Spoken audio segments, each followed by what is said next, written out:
Debut Spotlight. I'm Rachel Barenbaum, author of A Bend in the Stars, and I am super excited to have Dariel Suarez here today. His amazing debut novel, The Playwright's House, just dropped. Dariel, tell me, what is the book about?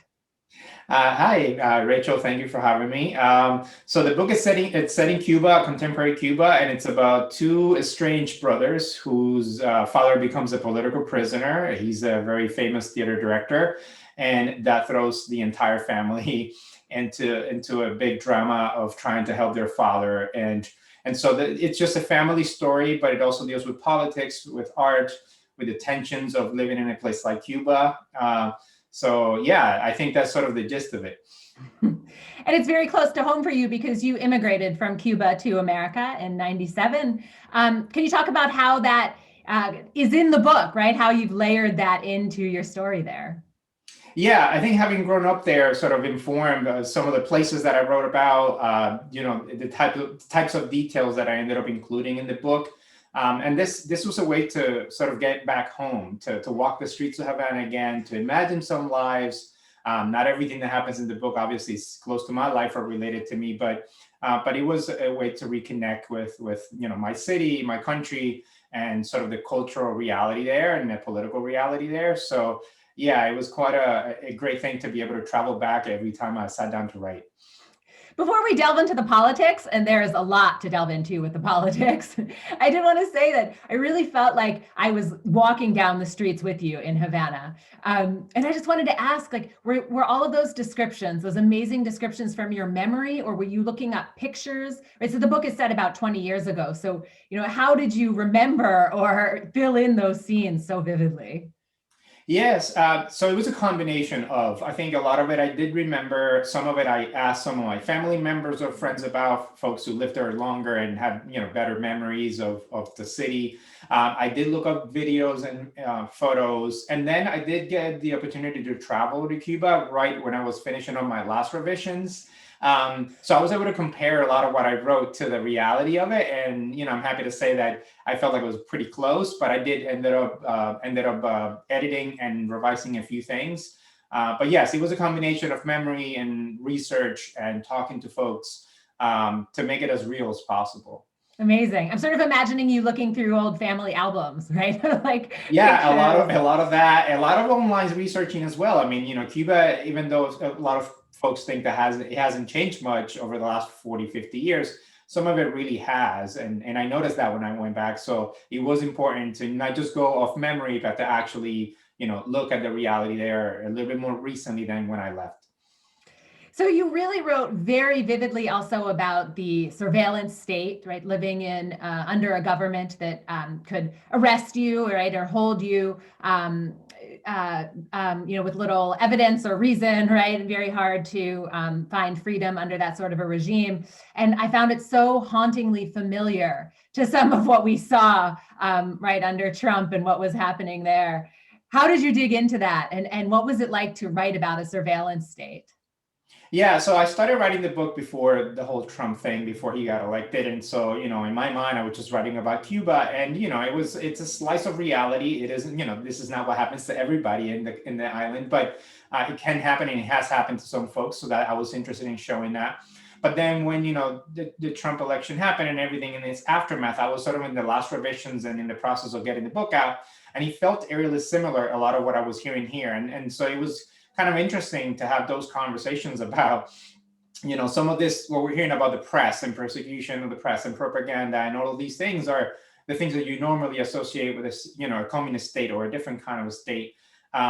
So yeah, it was a little bit surreal and jarring to sort of experience that in this country. Not that this country is perfect; it has a lot of issues, but before Trump, but I think at the end of the day, it did feel sort of eerily similar, and I don't think people understand sort of to what extent that was pretty horrifying to see and hear as someone who grew up in a place where it was very real, and there were very real consequences to that kind of a regime.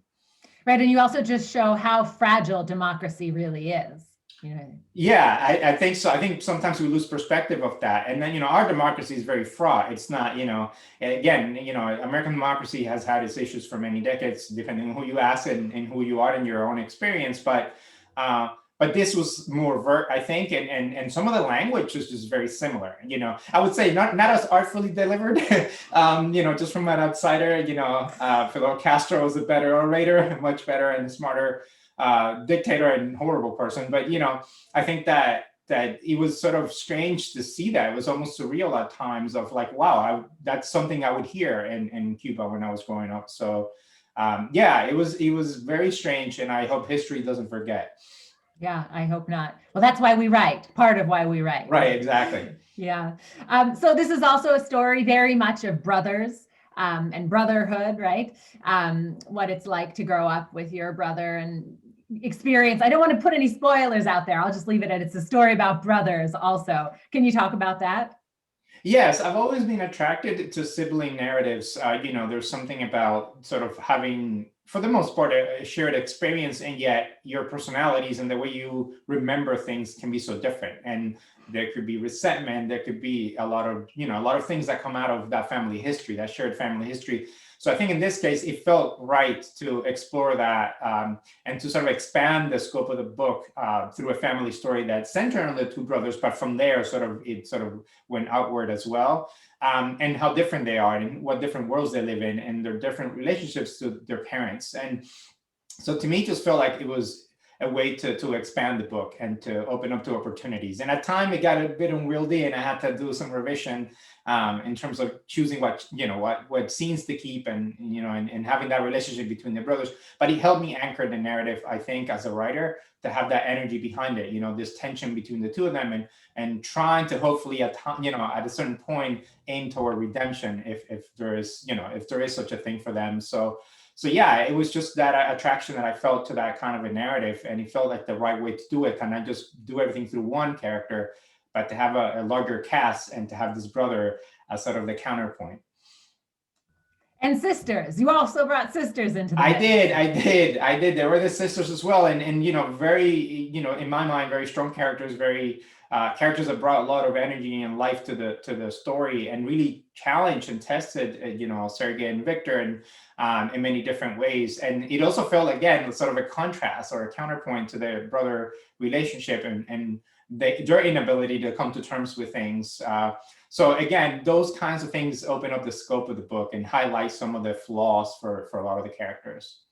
Okay, so I have to nerd out with you for a minute, because one of my favorite parts about your book is the fact that it is the playwright's house, right? So the father is this famous playwright. And this, of course, brings us to literary theory, right? And the question of a play within a play, whose gaze are we capturing, right? And were you thinking about all of those theory classes as you were writing this? And whose gaze is it?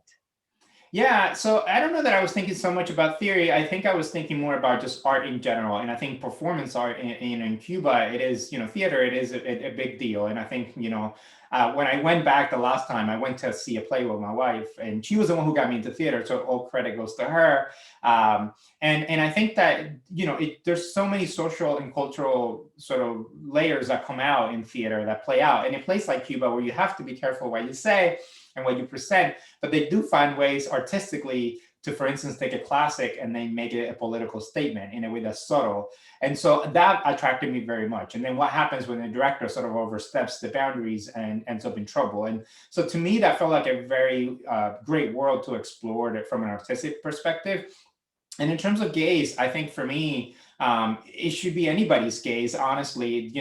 This island that many people maybe have a misconception of or only know a few things about, which tend to be more either, exoticized or romanticized. I wanted to sort of hopefully break through some of that and sort of show sort of the day-to-day reality for a lot of these lives, a lot of these people. And so, yeah, that was sort of more the thinking for me. It was a little bit more grounded. It was a little bit more, the reality of the art world and what that means in a place like Cuba. So that hopefully folks got a glimpse into that world. But yeah, hopefully there are other layers and other things that readers can take with them about that, the world within a world, or a gaze within a gaze, in terms of who's telling the story, who's the audience, who's the narrator. And it was fun to sort of dig into a lot of that. Yeah, I mean, you've really given us, the readers, so many different levels and layers to look at. It's amazing. I mean, I loved it. And that's when you know, right, you've hit something, when you start having readers asking you questions that you're like, I didn't think about that Yeah, really. exactly. It's always Right? fun when that happens. I love it. I'll Yeah. steal it. And then the next interview, I'll be like, yeah, I intended that. Yeah. Oh, amazing. All right, we have to talk about Grub Street because you are the educational director. I am a grubby, a huge fan and alumni of the Novel Incubator.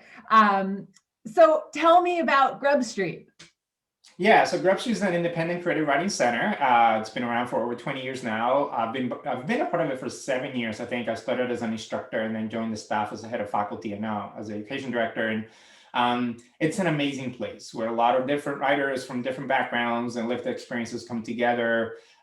You could be someone who's just trying out to explore, do I want to write? Or you could be someone very committed to a long-term project and you can find something at Grub. And I love that, it's not academic. It's not the traditional way of teaching. We're always rethinking the workshop models, always rethinking how to teach, how to be inclusive, how to really serve writers from every background, and really serve them. So to me, it's just an incredible community of writers who are very supportive, very open, very generous. It's not always what you find in some of these circles. And, to me, it's been a gift to work there, to teach there, to be part of that community. It's been incredibly supportive with this book and other things I've done. So I think that, if you don't know about Grub Street, you should be checking it out, especially now that we're so easily reachable online. What I'm dying to really ask you about Grub Street here is, you have seen, right, thousands of students, hundreds of instructors. What is the biggest mistake that writers make?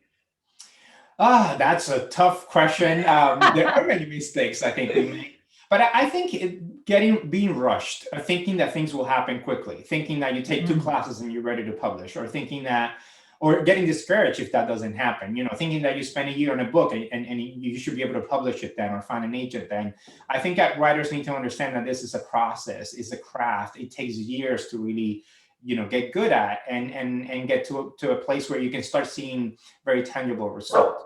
That's been my experience, has been the experience of pretty much every writer I know. The whole idea of talent, the whole idea of everything else is very subjective. What's really more objective is the time and effort you put in. And the writers who I think end up breaking through are the writers who just stick with it, who just continue to learn, continue to grow, challenge themselves, surround themselves with dedicated folks. And I think, to me, it's one of the things that I see the most is just the frustration that folks experience with it, because it's like, I've had to revise this story 2 times and it's still not ready. And I'm like, 2 times?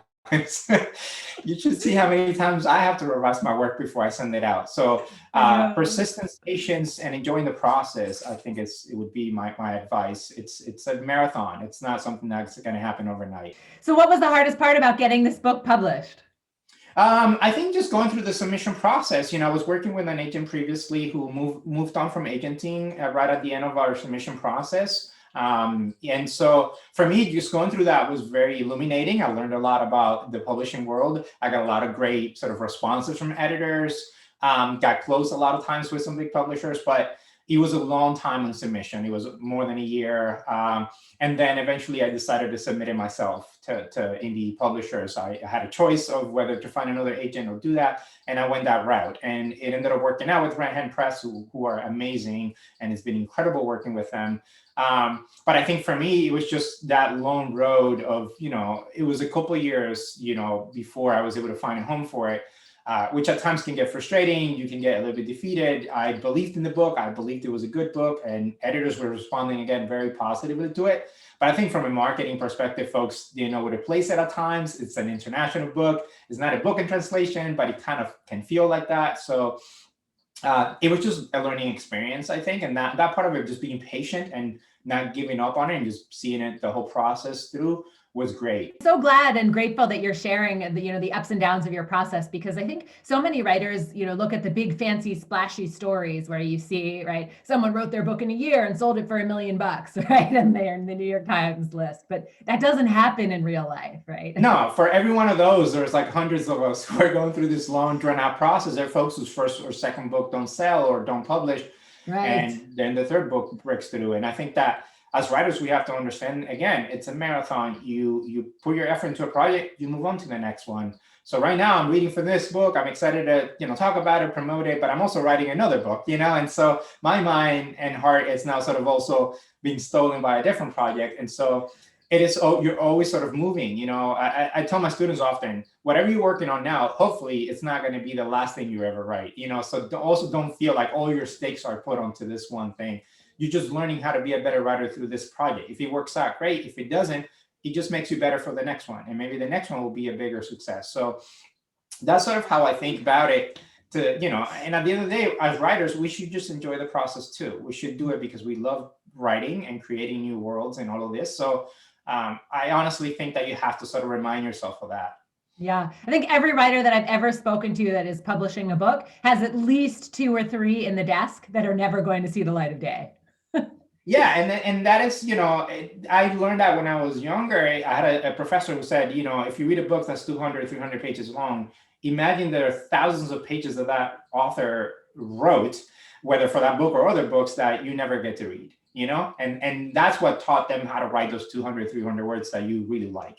And then that stuck with me. It's like, oh, that's a good way of thinking about it. I'm going to produce a lot and not publish all of it, I love that. Dariel, I could ask you questions for another hour, but we are out of time. Thank you so much for joining me. I love the book, The Playwright's House, Making Sell Many, Many